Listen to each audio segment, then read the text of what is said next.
Hello friends, welcome to research home.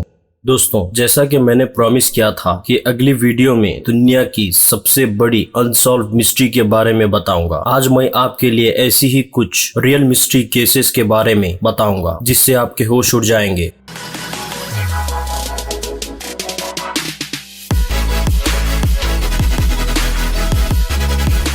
दोस्तों, आज की एडवांस टेक्नोलॉजी के ज़माने में साइंस शैतान या भूत प्रेत पे यकीन नहीं करती और साइंस ये भी प्रूव नहीं कर सकती कि पैरानॉर्मल एक्टिविटीज जैसी कोई चीज नहीं होती है। आज मैं ऐसी ही कुछ रियल स्टोरीज के बारे में बताऊंगा जिसे साइंस आज तक नहीं समझ सकी।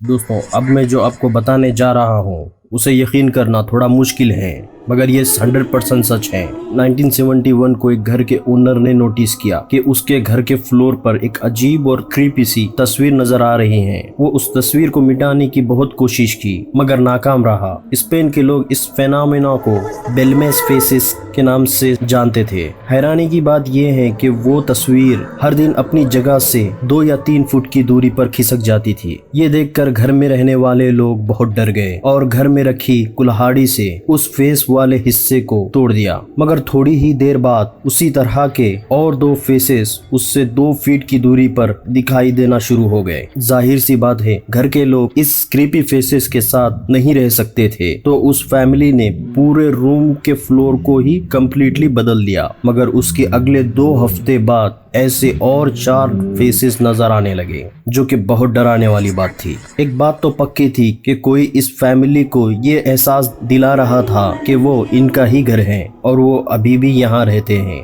इस फैमिली ने फौरन पुलिस को इन्फॉर्म किया और पूरी स्टोरी सुना दी। पुलिस ने उस रूम के पूरे हिस्से को गहराई तक खोद दिया और जो कुछ देखा उससे पुलिस के और घर वालों के होश उड़ गए। जमीन के अंदर इंसानी खोपड़ियां और हड्डियां मिली। पुलिस को शक हुआ कि कहीं ये सब इन घर में रहने वालों की कोई साजिश है। पुलिस उस घर को 3 महीने के लिए सील कर दिया, ये देखने के लिए कि ये फेसेस मूव होते हैं या नहीं। पुलिस उस क्रीपी और अजीब कमरे की फोटोज ले ली और घर को 3 महीने के लिए बंद कर दिया। और अगले 3 महीने बाद वो घर को खोला, देखा कि वो अजीब फेसेस अपनी जगह से 8 फुट दूर जा चुका है और उन 4 डिस्टर्बिंग फेसेस के साथ 3 और छोटे बच्चों के फेसेस भी थे।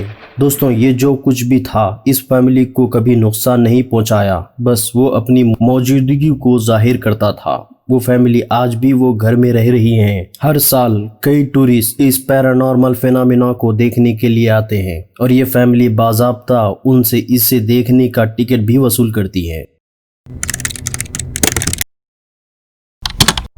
अलीजा लैम एक कैनेडियन स्टूडेंट थी जो कि अमेरिका में एक एग्जाम के लिए आई थी। अलीजा लैम अमेरिका के सिटी लॉस एंजलिस में सीसेल होटल में रुकी थी। वो अगले सुबह अपने घर कनाडा वापस जाने वाली थी, मगर वो रात से ही गायब हो गई। अगली सुबह अलीजा लैम की मिसिंग रिपोर्ट होटल के मैनेजमेंट को दे दिया। होटल मैनेजमेंट ने होटल के सीसीटीवी कैमरा चेक करे तो देखकर हैरान हो गए। वो सीसीटीवी कैमरे में देखते हैं अलीजा लैम भागती हुई एलिवेटर के अंदर आ जाती है। एलिवेटर का दरवाजा बंद करने की कोशिश करती है, मगर एलिवेटर बंद नहीं होता। वो बड़े खौफ से बाहर की तरफ देखती है और बाहर निकलकर अजीब अंदाज में किसी से इशारे करती है, मगर वहाँ कोई नहीं था। और अलीजा लैम वहाँ से जैसे ही चली गई, एलिवेटर का डोर बार बार बंद चालू होने लगा। ऐसा लग रहा था कि कोई गैबी ताकत उसे बंद होने से रोक रही थी। अलीजा लैम को अगले 1 महीने तक ढूंढते रहे, मगर अलीजा लैम का कोई पता नहीं चल पाया। अगले 1 महीने बाद 13 फरवरी 2013 को सीसेल होटल में रुकने वाले लोग होटल मैनेजमेंट को कंप्लेन करे कि होटल के पानी में से बदबू आ रही है। होटल के मेंटेनेंस के लोग होटल के ऊपर पानी की बड़ी सी टंकी का ढक्कन उठाया तो वहाँ 21 साल अलीजा लैम की लाश तैरती हुई नजर आई। अलीजा लैम ने खुदकुशी की, इसका तो सवाल ही पैदा नहीं होता, क्योंकि टाकी का ढक्कन बहुत वजनी था जो कि नॉर्मली 2 या 3 आदमी मिलकर उठाया करते थे, तो अलीजा लैम इसे अकेले कैसे खोल सकती थी। और दूसरी बात, वो पानी में गिरने के बाद वो वजनी ढक्कन को कैसे वापस रख दिया। अलीजा लैम की मौत आज तक मिस्ट्री बनी हुई है। इस मिस्ट्री को सॉल्व करने के लिए दुनिया भर के डिटेक्टिव ने हिस्सा लिया, मगर उनकी भी कुछ समझ में नहीं आया। वहाँ के लोग इस अलीजा लैम ड्रॉन केस को पैरानॉर्मल एक्टिविटी से जोड़कर देखते हैं। दोस्तों आपको क्या लगता है मुझे कमेंट में लिखकर बताना।